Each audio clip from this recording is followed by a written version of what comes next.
GM Kader and General Secretary Chunnu dismissed from Jatiyo Party. Roshan Ershad declared herself as the chairman.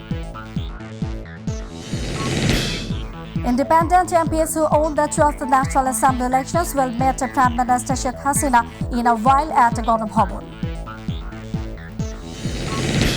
And 4 people, including Dr. Yunus, gets a permanent bail over violation of labor law. Next hearing set on March 3rd.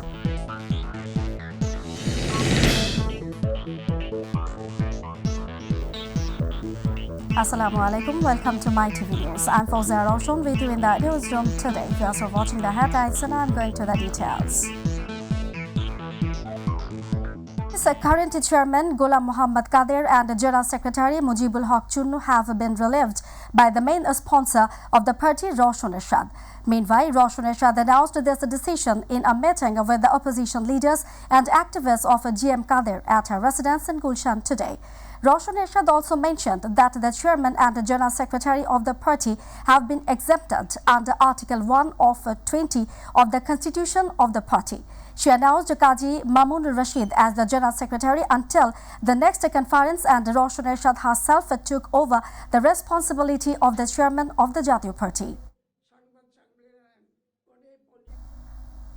Independent members of Parliament will meet Prime Minister Sheikh Hasina today at Ganabhavan. Prime Minister and Parliament leader Sheikh Hasina will meet with them at 6:30 p.m. In the meeting, what will be the role of independent candidates in the National Parliament for the next 5 years? Their views on reserved women's seats and other important issues may come.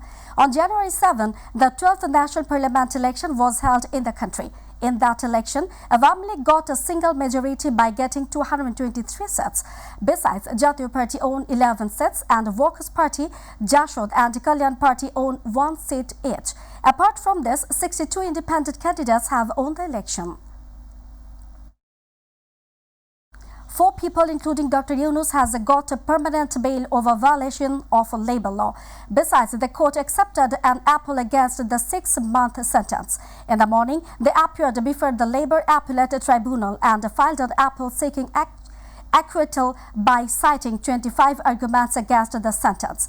A bail application was also made at the same time. After the hearing, Labour Appellate Tribunal Judge M.A. Awal granted them bail and fixed March 3rd for the next hearing. In the case of a violation of labor law on January 1st, earlier, 4 people, including Dr. Yunus, were sentenced to 6 months of hard labor and fined Taka 30,000. However, the accused were granted 1 month bail on condition of appeal.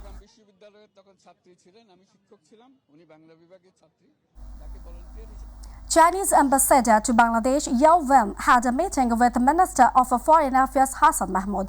The Chinese ambassador came to the Ministry of Foreign Affairs around 10:30 in the morning. Later, along with the discussion on the Rohingya crisis, continued cooperation in the overall development of Bangladesh was discussed.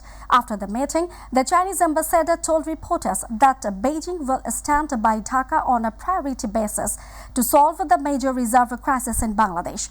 Apart from the Chinese ambassador, the foreign minister met UN resident coordinator Jiwan Liu's and ambassador of Nepal.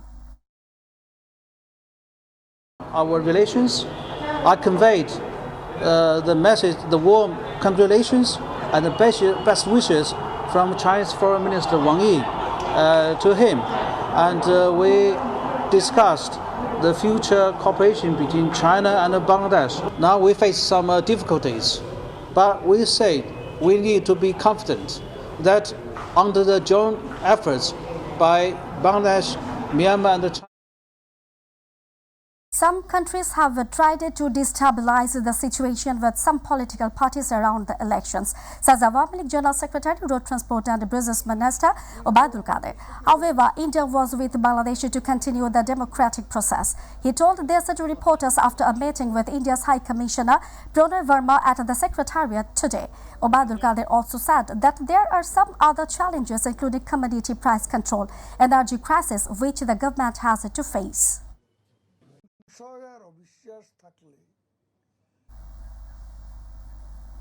The black flag march cannot be prevented by announcing a counter-program, says advisor to BNP chairperson Zainul Abidin Farooq. He said that the rulers have trained the Great Parliament for 15 years. On the occasion of the 9th death anniversary of Arafat Rahman Koko, he said this in front of the National Press Club during the winter clothes distribution program of the Ulama team.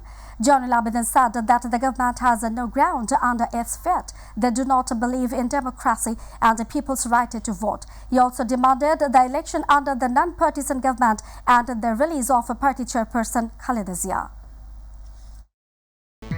After a day in Portugal, the temperature again dropped to 5 degrees Celsius. At 6 a.m. today, the temperature of this district was recorded at 5.5 degrees Celsias. As a result, a severe cold wave is blowing in this border district of the country. People's lives are in a state of misery due to continuous cold currents and fog. Meanwhile, Dinajpur also recorded a temperature of 5.5 degrees Celsius at 6 a.m. This is the lowest temperature of this season. Vehicles were seen driving with headlights on in urban and rural roads. From children to the elderly who are suffering from the severity of winter.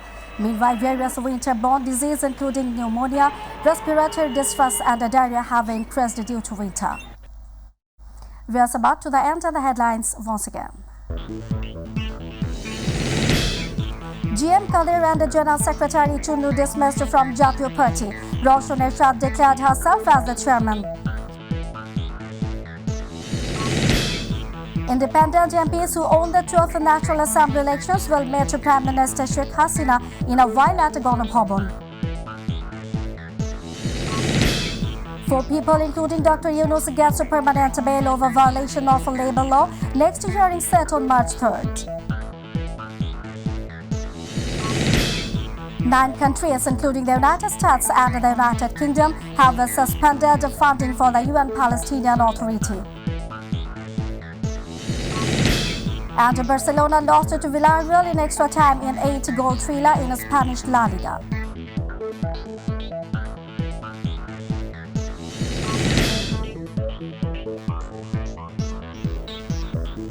That's all from our newsroom for now. Thanks for being with us. To join with MyTV News online, visit YouTube/MyTVBT News. And to watch all our programs, visit YouTube/MyTV Bangla, Facebook/MyTV Bangla. Our next bulletin will be telecast in Bangla at 7:30 p.m. Don't forget to join with us. Till then, stay connected. Allah Hafiz.